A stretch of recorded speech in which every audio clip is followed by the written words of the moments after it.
भाषानां छन्दसामपि मङ्गलानां च कर्तारौ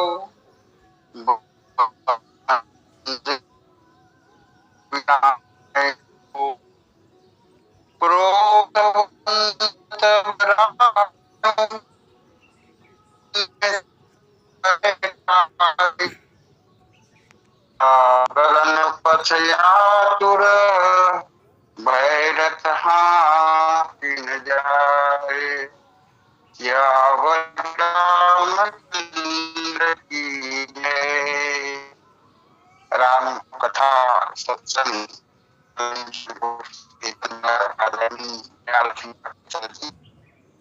और आज के प्रथम और द्वितीय लिंग के वक्ता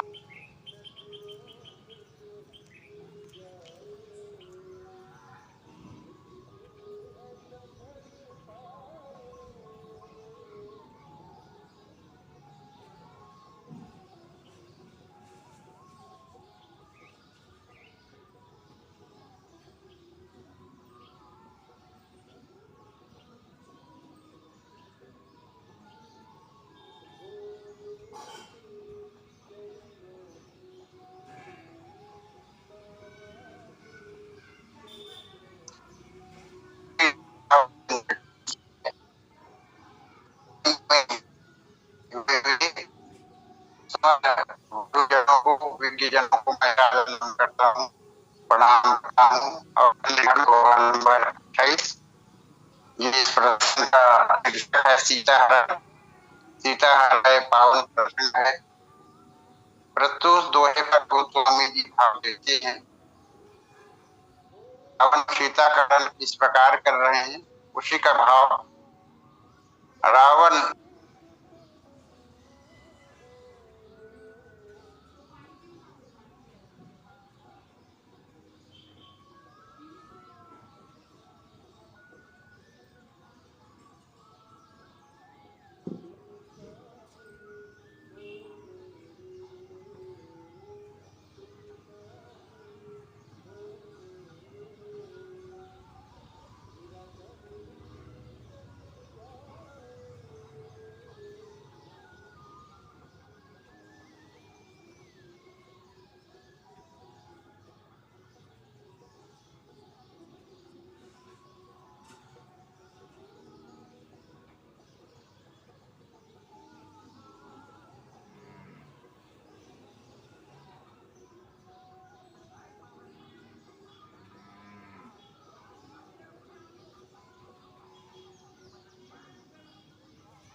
भय रथ हाँक न जाए, भय के कारण से रथ हाँका नहीं जा रहा है।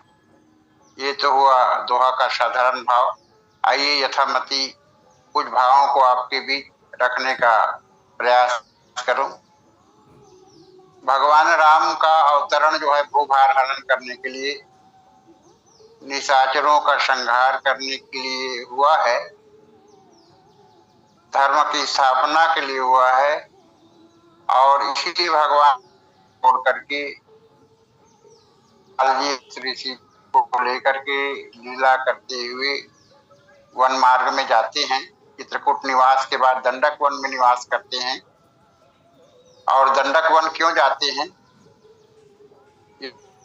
अवतार रावण वध के लिए रावण मरण कर यहाँ क्या प्रभु विधि वचन किन्ह चाह।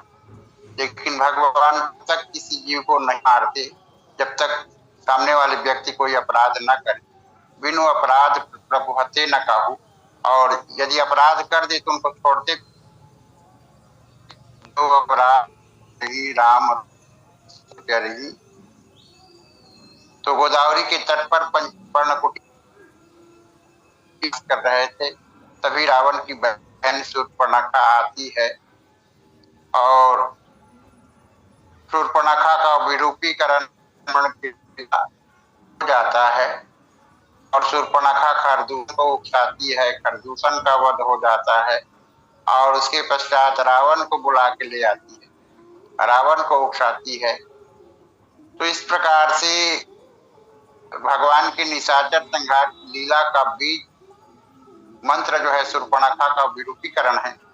यदि शूर्पणखा का विरूपीकरण नहीं होता तो नहीं होता सीता जी का यू हरण। यदि सीता जी का यू हरण नहीं होता तो नहीं होता रावण का यू मरण, और यदि रावण का यू मरण नहीं होता तो ललित लीला राघव का कैसे होगा पूर्ण परण। तो निशाचर संहार की लीला के लिए सीता हरण एक सशक्त माध्यम है। सीता हरण का तात्पर्य सीता जी का हरण, शांति का हरण, भक्ति का हरण, शक्ति का हरण, मातृ स्वरूपा श्री सीता जी का हरण, मोह रूप रावण के द्वारा मोह तत्म काम विश्राम हारी। बहन शूर्पण ये रावण जो है सीता हरण की योजना बना करके मारीच के पास जाता है। चला अकेल जान चढ़ितहवा, बस मारीच सिंधु तट जहवा। और मारीच को जो है माया मृग बनाते हैं और माया मृग के माध्यम से जो है सीता जी का हरण करना चाहते हैं। रावण को मालूम है कि खरदूषण मोहिसम बलवंता नहीं को मारे बिनु भगवंता, मेरे समान बलवान है, इनको भगवान के सिवाय कोई नहीं। इस घटना से को भगवान की सर्वशक्ति, लेकिन उनकी सर्वज्ञता की परीक्षा मारीच के माध्यम से लेते हैं। मारीच को कपटी मृग बना करके भेजते हैं। यदि भगवान होगा तो मैं उनके बाणों से अपना देह त्याग करके मुक्त हो जाऊंगा, और यदि भगवान नहीं होंगे तो राजकुमार होगा तो उनकी नारी को हरण कर लूंगा। रावण का उद्देश्य था। भगवान है या राजकुमार है इसकी जानकारी रावण क्या करते हैं, मारीच के माध्यम से, मारीच के माध्यम से, माया मृग के माध्यम से परीक्षा लेते हैं और भगवान इस परीक्षा में अनुत्तीर्ण होते हुए दिखाई देते हैं। सीता हरण रावण का भी लक्ष्य है और रावण निश्चित कर लेता है कि ये ब्रह्म नहीं हो सकता, एक साधारण राजकुमार है जो नकली मृगा को भी नहीं पहचान सका, अतः इसके नारी को हरण करूंगा।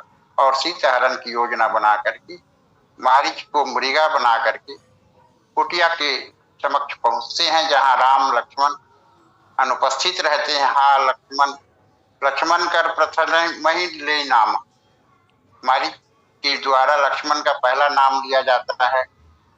और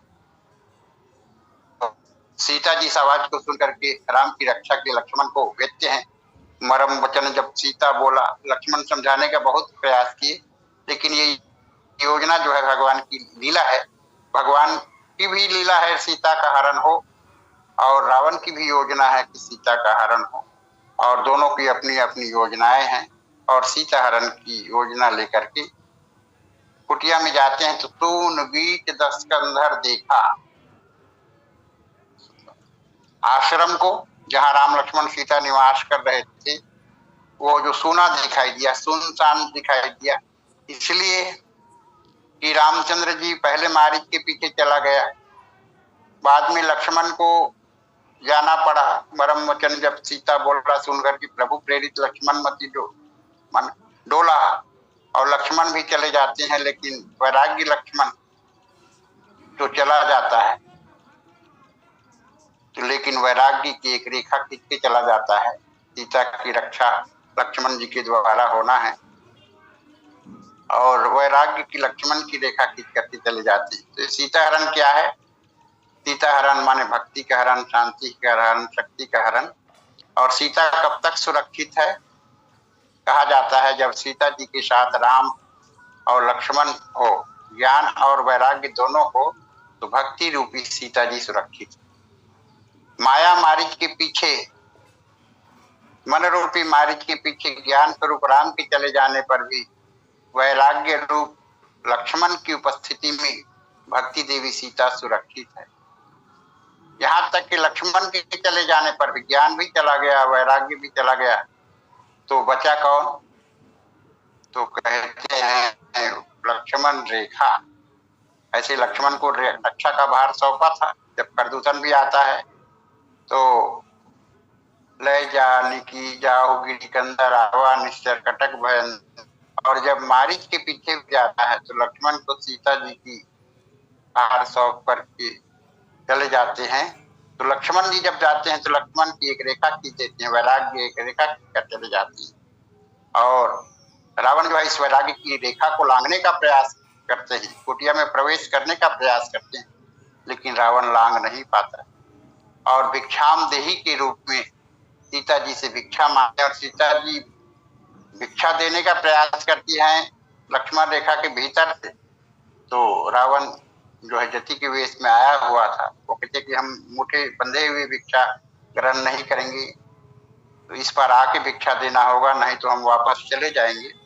भिक्षाम देही, और सीता जी जो है भगवान की प्रेरणा है, भगवान की इच्छा है सीता हरण की, और सीता जी भी स्वयं जो है इस लीला में सहभागी बनी है, लोग की भूमिका अदा करती है। मारीच के रूप स्वर्णमृग के पीछे भगवान को भेज देते हैं, और राम भी कामी पुरुष के रूप में कामिन की दीनता दिखाई मारीच के पीछे दौड़ पड़ता है। सीता जी लोभी नारी के रूप में, और लोभ और काम जब जीवन में आ जाए और वैराग्य भी जब जीवन से चला जाए, वैराग्य की रेखा का भी अनादर हो जाए, तो ऐसी स्थिति में सीता जी का हरण, भक्ति का हरण, शांति का हरण स्वाभाविक है।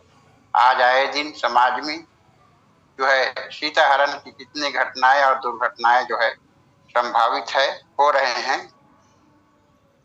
तो दस्सी जो है तून बीच दस कंधर देखा, आवा निकट जति के वेश, जति के वेश धारण करके आते हैं।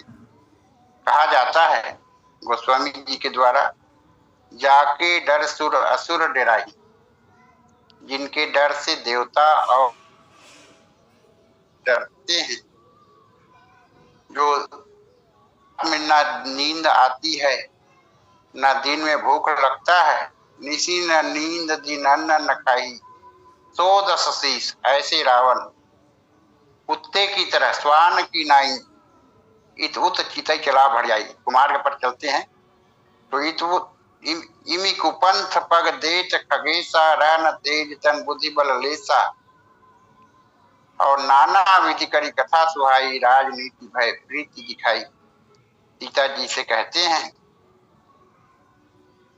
कि तुम अयोध्या की जो है, तुम लंका की रानी बन जाओगी, मंदोदरी आदि रानियां तुम्हारी सेवा करेंगी। ऐसा पूर्व में भी आगे कहा जाता है सुंदरकांड में, कह सीता सुनु जति गोसाई, और उस समय सीता जी रावण के प्रश्नों का उत्तर देते हैं। रावण जो है चारों नीति से, साम दाम दंड भेद, चारों नीति से सीता को अपनाने का प्रयास करते हैं। आगे चलकर एक बार विलोक मम ओरा भी कहते हैं, मंदोदरी आदि सब रानी तुम्हारी सेवा करेंगे, और यहाँ राजनीति दिखाते हैं, भय दिखाते हैं, प्रीति दिखाते हैं। तो इसी का प्रत्युत्तर में सीता जी कहती है, कह सीता सुनो जति गोसाई, बोले वचन दुष्ट की नहीं। आपका स्वांग तो जति का है, साधु का जैसा लगता है, लेकिन आपकी वचन दुष्ट की है। बोले वचन दुष्ट की नहीं, ऐसा जति का वचन नहीं हो सकता। लगता है कि आप असली जति नहीं है। तब रावण निज रूप दिखावा, तब रावण जो है अपना रूप दिखाता है। भाई सभय जब नाम सुनावा, तो सीता जी फिर कहती है, कह सीता धर धीरज गाढ़ा, अरे तुम धरवाई गए प्रभु रहो खल ठाड़ा। पहले तो खल कहते हैं, दुष्ट कहते हैं, बोले वचन दुष्ट की नहीं। अब उसके बाद अब अपना रूप दिखाते हैं रावण, तो खल कहते हैं, आए गयो प्रभु रहो खल ठाड़ा। और प्रभु और रावण की तुलना करते हुए सीता जी कहती हैं, भगवान जो है सिंह के शरीर है के समान है, सिंह के समान है, और तुम तो तुच्छ खरगोश की तरह हो। और जैसे सिंह के आने पर खरगोश का कुछ नहीं चलता, वैसे ही सामर्थ्यवान प्रभु के आने पर, प्रभु रूप सिंह के आने पर तुम्हारा कुछ नहीं चलेगा, अब तुम काल की वशीभूत हो चुका हो। इस प्रकार से कठोर वचन सीता जी के द्वारा प्रस्तुत प्रसंग में बोला जाता है। तब गोस्वामी जी लिखते हैं, क्रोधवंत तब रावण बैठा है। रावण तब क्रोधित हो जाता है, क्रोधवंत हो जाता है। तो गोस्वामी जी कहते हैं, सुनत वचन 10 रिसाना, मनमह चरण बंदी सुख माना। रावण कैसे क्रोधित है? क्रोध से भरा हुआ है, क्रोध व्याप गया है उनके शरीर में, तमतमा गया है। सुनत वचन, और क्रोध का कारण सीता जी का वचन, बोले वचन दुष्ट की नहीं। आई गयो प्रभु रघु खल टाढ़ा, दुष्ट कहा सीता जी ने, खल कहा। तो सुनत सीता जी के इसी कठोर वचन को सुना तो 10 शीश रिसाना, 10 शीश रावण जो है रिसा जाते हैं, क्रोधित हो जाते हैं, और मनमह चरण बंदी सुखमान, मन ही मन चरण वंदना का भाव जागृत होता है। किसी ने पूछा, एक तरफ तो रावण क्रोध कर रहा है, और क्रोध की स्थिति में सत्कार्य नहीं हो सकता, क्रोध की स्थिति में अनुचित कार्य होता है। यही बस जन अनुचित करें, करह विश्व प्रतिकूल, सारा संसार जो विश्व उनके प्रतिकूल हो जाता है।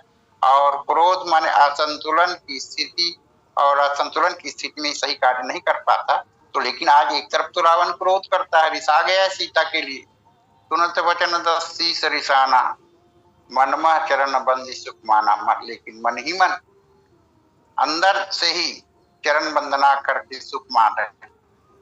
इसी पंक्ति को लेकर के कुछ व्यक्ति जो है रावण को भक्त सिद्ध करने का प्रयास करता है। क्या रावण सचमुच में भक्त है? और रामचरितमानस के पूर्व प्रसंग और बाद के प्रसंग को देखने से स्पष्ट होता है कि रावण भगवान का विरोधी है, सीता का विरोधी है, लक्ष्मण का विरोध करते हैं, सत्कार्य का विरोध करते हैं, और हमेशा असत कार्य करते हैं, हमेशा कुमार्ग पर चलते हैं, दूसरों को दंडित करते हैं। यही यही देश धेन दुज पावहीं, नगर गांव पुर आग लगावहीं, देवताओं से मुनियों से बैर करती। तो ऐसे रावण आज मन में चरण वंदना कर रहे हैं, और आज भक्ति सीता के लिए जो है क्रोध कर रहे हैं, सुनत वचन 10 शीश रिसाना। तो सचमुच में भक्त की लक्षण दिखाई दे रहे हैं, और वो भी अंदर से दिखाई दे रहे हैं, बाहर से नहीं। सूक्ष्म रूप से मनमह चरण बंदी सुख माना। तो किसी ने पूछा कि रावण चरण वंदना करके सुख क्यों मार रहे हैं, चरण वंदना क्यों करते हैं? तो कहते हैं कि स्त्री में कितना बल है, स्त्री पातिव्रत धर्म के बल को रावण जानता है। ऐसी उनकी पत्नी मंदोदरी भी सती नारी थी, पंचकन्याओं में जिनकी गणना की जाती है। तो पतिव्रता स्त्री में कितना बल है, कितना दम है, कितना ताकत है, इनको रावण समझता है, जानता है। कहीं हो सकता है अपने श्राप से मुझे जला ना दे, और इसलिए सुरक्षा कवच के रूप में आत्मरक्षा के लिए रावण भयभीत होते हुए मन जो है चरण वंदना कर रहे हैं। रावण भयभीत हो रहे हैं, कहीं रथ से गिर न जाए। और पूर्व जन्म में यही सीता वेदवती थी, वेदवती के रूप में जब भगवान को पाने के लिए तपस्या कर रही थी, तो यही रावण उनकी तपस्या को भंग किया था और उनको अपनाने का प्रयास किया। तो जाते जाते वेदवती ने श्राप दिया था कि मेरे ही कारण से तुम्हारा वध होगा, मैं ही तुम्हारी वध करने के लिए पुनः इस धरती पर आऊंगी। और वही वेदवती जो है सीता है। तो पतिव्रता स्त्री सती नारी के ताकत बल को स्मरण करके रावण भयभीत होता हुआ चरण वंदना करता है। यहाँ प्रस्तुत प्रसंग में रावण जो है भक्त नहीं है, भक्ति का लक्षण जरूर दिखाई दे रहा है, लेकिन भक्त नहीं है। जैसे राम रूप गुण सुमिरत मगन भय क्षण वे कुंभकर्ण प्रसंग, क्या कुंभकर्ण भक्त है? तो कहते हैं भक्ति के लक्षण तो दिखाई देता है, लेकिन भक्त नहीं है। दामिनी दमक रहे कल माई घन माही, दामिनी दमक रहे घन माही, कल की प्रीति यथा सिर नहीं। और यहाँ सीता जी के द्वारा कल कहा गया है, आई गयो प्रभु रहु खल ठाढ़ा। और खल की प्रीति जो है स्थिर नहीं होती, खल की प्रीति प्रीति के रूप में भले दिखाई देती है, लेकिन वह सच्चा प्रीति नहीं है। तो क्रोधवंत तब रावण लिन्हे सिरथ बैठाई। रावण क्रोधवंत, अब क्रोधवंत की बात करें तो जो क्रोध से भरा हुआ है वो क्रोधवंत। धन संपत्ति जिनके पास प्रचुर मात्रा में है वो धनवंता कहा गया है। धर्मशील ज्ञानी गुणवंता, गुणवंता कहा है। गुणवंता बलवंता भक्तिवंत तिनिकों प्राणी, इसमें भक्ति भरा हुआ है वो भक्तिवंत है। गंधर्व जो है गुणवंत कलाकार है। उसी प्रकार से क्रोधवंत, क्रोध को ऐसे विकार के रूप में माना गया है। रामचरितमानस में अंगद रावण संवाद में देखते हैं, रावण के द्वारा जब राम की निंदा की जाती है तो अंगद जो है क्रोधवंत हो जाता है। जबते ही किन्न राम की निंदा, क्रोधवंत अति भयं कपिंदा कहा गया है। अंगद राम की निंदा सुनकर के क्रोधवंत हो जाता है और प्रस्तुत प्रसंग में सीता जी के कठोर वचन सुनकर के क्रोधवंत हो जाता है। महाभारत में भी द्रौपदी के वचन सुनकर के दुर्योधन क्रोधवंत हो जाता है, क्रोधित हो जाता है। क्रोधवंत का मतलब क्रोध से भरपूर, क्रोध से ओतप्रोत, पूरा शरीर जो है में क्रोध व्याप्त हो जाता है। इसी प्रकार से रामचरितमानस में परशुराम के जीवन में भी क्रोध पूरा व्यापक कोप शरीर, पूरे शरीर में कोप व्याप्त हो जाता है। तो क्रोधवंत, क्रोध एक मानस रोग है। जीवन में क्रोध की आवश्यकता है। यदि हम समाज में न्याय की स्थापना करना चाहते हैं, किसी को सद्मार्ग में लाना चाहते हैं, तो ऐसे क्रोध को सार्थक क्रोध कहा गया है। जैसे रामचरितमानस में लक्ष्मण जी का क्रोध सार्थक है, परशुराम जी का क्रोध जो है निरर्थक क्रोध है। रामचरितमानस में समुद्र के प्रति राम जी का क्रोध, जैसे व्यवहारिक जीवन में एक विद्यार्थी के प्रति गुरु जी का क्रोध, माता पिता का पुत्र के प्रति क्रोध, सद्मार्ग पर लाने के लिए, सुधारने के लिए, ऐसा क्रोध सार्थक है। लेकिन क्रोध जबरदस्ती किया जाए या क्रोध का अतिरेक हो जाए, क्रोधवंत यहाँ तक कि अपनी चरम रेखा पार कर जाए, तो उसको कहते हैं क्रोधवंत, और क्रोध से नाश हो जाता है। जब किसी व्यक्ति के अहंकार पर चोट आता है तो क्रोध होता है। यहाँ रावण के अहंता पर प्रहार होता है सीता जी के द्वारा, इसलिए क्रोधवंत हो जाता है। जब किसी की कामना की पूर्ति नहीं हो पाती तब क्रोध होता है।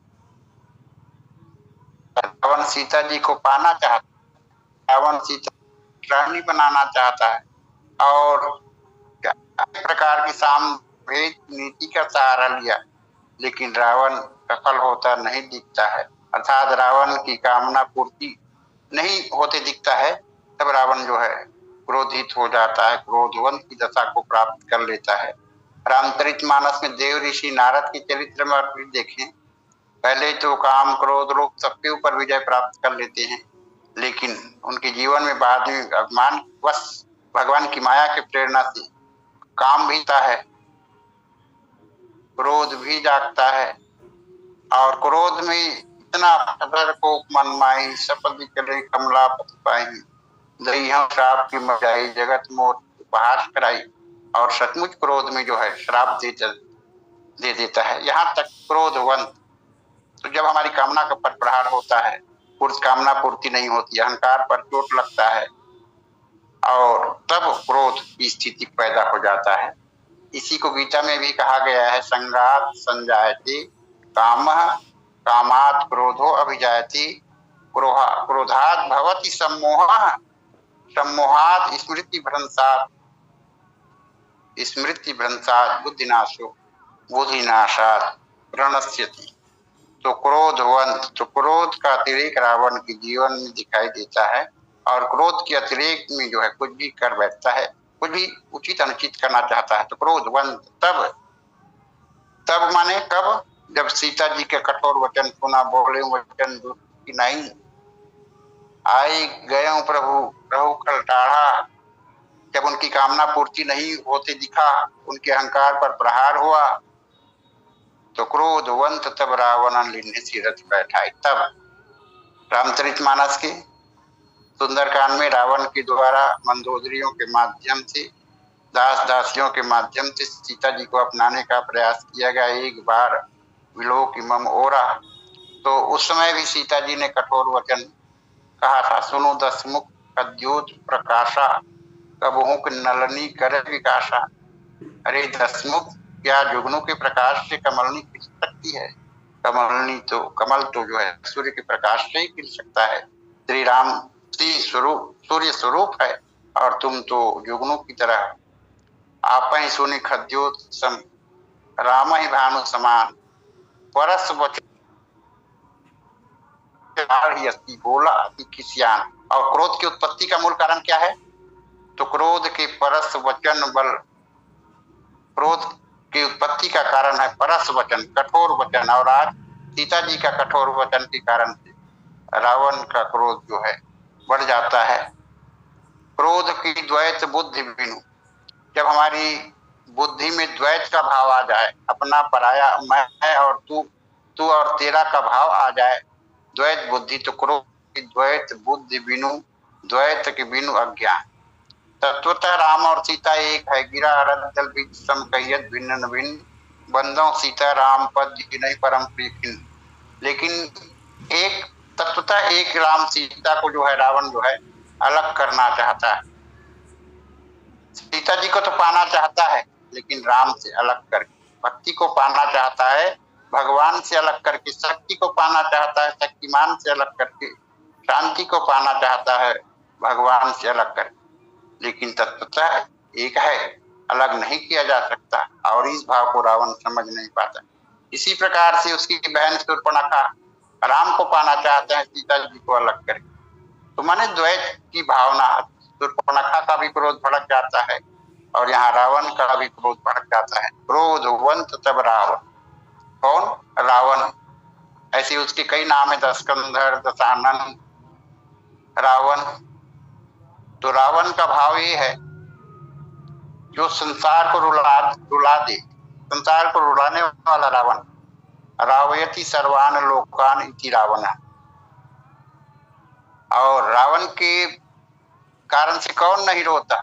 संसार के लोग दुखी हैं, व्याकुल हैं, सब रो रहे हैं, तो रुलाने वाला रावण। और दूसरा, एक बार रो भी देता है रावण, रोने वाला रावण।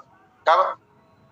विश्व विजय करता है तो अपने पूजा के पराक्रम से कैलाश पर्वत को उठा लेता है, गुरु को भी उठाने का प्रयास करता है, उनके कैलाश पर्वत को भी उठाने का प्रयास करता है। जब कैलाश पर्वत उठा लेता है तो पार्वती भयभीत हो जाती है और पार्वती के भय को दूर करने के लिए शंकर जी कैलाश पर्वत को दबाते हैं, तो रावण की उंगली दब गए बोले। और जैसे ही कैलाश पर्वत में रावण की उंगली दब गए, रावण रोने लगा गए। तो रोने वाला रावण, रुलाने वाला रावण। विनोद की दृष्टि से मैं रावण का के संदर्भ में एक बात और कहूंगा। रावण उनका छोटा नाम है, जैसे हम लोग, मेरा नाम है वेदराम साहू, संक्षिप्त में VR साहू ऐसा कह देते हैं। तो रावण छोटा नाम है, तो बड़ा नाम क्या होगा? तो एक सज्जन से मैंने सुना था, राम ने राहुल जाने, बड़ा नाम। और वह का मतलब वरेण्यु और ना मतलब नरेंद्र। तो रावण का पूरा नाम हो गया राहुल जानेऊ वरेण्यु नरेंद्रम। जैसे हमारे महामहिम राष्ट्रपति का नाम APJ अब्दुल कलाम, APJ का पूरा नाम कुछ और है। इसी प्रकार से उनका छोटा नाम है, ऐसा मैंने सुना है। विनोद की दृष्टि से कहा, क्रोधवंत तब रावण। रावण जो जिसकी 10 इंद्री जो है भोग में डूबा हुआ, वो रावण है, जिनको हम दशानन कहते हैं। और दसमुख जिनका सभी मुख सभी रस जो है योग में डूबा हुआ हो। तो क्रोधवंत तब रावण, आध्यात्मिक दृष्टि से रावण मोह का प्रतीक है। मोह रूप रावण के द्वारा भक्ति शांति शक्ति रूप सीता का हरण। तो क्रोधवंत तब रावण, लिन्ने सिरत बैठाए, उनको लेकर के रथ में बैठा लिया कहते हैं। तो किस प्रकार से रथ में बैठाए होंगे रावण, सीता को किस प्रकार रथ में बैठाए होंगे? तो वेदवती का श्राप था कि किसी भी स्त्री को उनकी इच्छा के विरुद्ध यदि उनका हाथ स्पर्श करोगे, शरीर स्पर्श करोगे तो जलकर नाश हो जाओ। तो गोस्वामी जी रामचरितमानस में इतना ही बताते किस प्रकार रावण ने लेकर के रथ में बैठाया। भैरव जी मानस तरंग में बताते हैं, भूमिजा सहित भूमिखंड को उखाड़ लिया। भूमिजा अर्थात सीता जी सहित उस वहां की समस्त धरती को उखाड़ लिया और उखाड़ करके सीता को स्पर्श नहीं किया और रथ में बैठा लिया। ऐसा भूमिजा समेत भूमिखंड को उखाड़ लिया रावण परम प्रचंड भुज दंड से। तो जो भी हो, लिन्ह सी रथ बैठाए, और रथ में बैठा लेते हैं। अब रथ की बात करें तो रावण का रथ कैसा है, रावण का रथ कहाँ से आया और रथ क्यों दिख नहीं रहा है, क्यों और अभी क्यों दिख रहा है? लिन्ह सी रथ बैठाए, जब मारीच के पास गया था, चला जके अकेल जान चढ़ी तहवा, बस मारीच सिन तट जहाँ, वहां यान में चढ़ करके गए थे। और जब सीता हरण के लिए मारीच को लेकर के आश्रम के नजदीक आए तो वहां रथ का वर्णन या यान का वर्णन नहीं किया गया है। लेकिन जब सीता हरण करते हैं, सीता हरण करके उनको रथ, तब गोस्वामी जी यहाँ रथ को प्रकट कर देते हैं, लिन्हे सी रथ बैठा है। तो रावण मायावी है और माया के द्वारा कुछ भी सृजा जा सकता है, बनाया जा सकता है, माया से कल्पना करके रथ प्रकट किया जा सकता है। जैसे उनके पुत्र मेघनाथ का रावण का मायामय रथ, वैसे पुत्र मेघनाथ का भी मायामय रथ, मेघ मायामय रथ चढ़ी गया हूँ आकाश। महाभारत रथ जी का रथ जो है, रथ में जो है राम लक्ष्मण को बिठा करके सुमंत जी वन यात्रा कराते हैं। सुठी सुकुमार कुमार दो, जनक सुता सुकुमारी, रथ चढ़ाई देखराई बना, फिर गए दिन चार। तो रथ में बैठाते हैं। तो मायामय रथ जो कभी अदृश्य हो जाता है और उनकी कामना से, उनकी इच्छा से वो प्रकट हो जाता है और वो आकाश में भी चला जाता है। रथ चढ़ गए हूँ आकाश, मेघनाथ मायामय रथ चढ़ गए हूँ आकाश। तो लिन्हे सी रथ बैठा है। और एक रथ का वर्णन रामचरितमानस में और है, इनको हम धर्म रथ, सद्गुणों का रथ कहते हैं। शत्रुओं के ऊपर विजय प्राप्त करने के लिए कौन सा रथ चाहिए? जब विभीषण के भाई रावण और राम के बीच युद्ध चल रहा था तो विभीषण को संदेह हो जाता है कि राम से कहते हैं कि रावण रथारूढ़ है, अस्त्र शस्त्रों से सुसज्जित है और आपके पास रथ कवच कुंडल कुछ नहीं है, तो ऐसे शक्तिशाली दुधर्ष रावण के ऊपर कैसे विजय प्राप्त करेंगे? तो उस समय धर्म रथ का वर्णन करते, सुनो सखा का कृपा निधाना, यही जय होई सो स्यंदन आना। ऐ सखा, जिस रथ से जीत होती है वह दूसरा ही है। और पूरा धर्म रथ का निरूपण करते हैं, सद्गुणों से बड़ा बना हुआ रथ, सौरज धीरज तीरथ चाका, सत्यशील दृढ़ ध्वजा पताका, बल विवेक दम परहित घोरी, क्षमा दया क्षमता रज जोरी। रथ के बाद रथी का वर्णन करती हैं, उसके बाद सारथी का वर्णन करते, इस और आगे कहते हैं, सखा धर्म असरथ जाके, जीत न सकऊं कतहु रिपुता, महा अजय संसार रिपु, जीत सकई सो भी जाके असरथ कोई दृढ़, सुनो सखा मत की। और रामचरितमानस में शंकर के चरित्र को देखें, हनुमान की चरित्र को देखें, राम की चरित्र को देखें, ये जो है धर्म रथ का जीता जागता उदाहरण है। तो रावण का रथ जो है धर्मी व्यक्ति है, वो धर्म का रथ हो ही नहीं सकता, वो तो मायामय रथ है, मायावी है, माया करता है। तो क्रोधवंत तब रावण लिन्ने सी रथ बैठाई, और बैठा करके चला गगन पथ आतुर, आकाश मार्ग में आतुर होकर के जाता है। आकाश रथ जो है, रावण का रथ जो है आकाश में उड़ता है। और इसका प्रमाण कौन देते हैं? सुग्री जी कहते हैं कि मंत्री ने सहित यहाँ एक बारा बैठ रहे मैं करत विचारा। भगवान राम से कह रहे हैं गगन पंथ देखी मैं जाता, आकाश मार्ग में रावण को रावण के द्वारा सीताहरण करके ले जाते हुए मैंने देखा। गगन पंथ देखी मैं जाता, पर्वत रही परी बिल बाता, और मोहि दिख दिन नहीं पटडारी। माँ है ना, मुझे देख करके अपने वस्त्राभूषण गिरा दिए।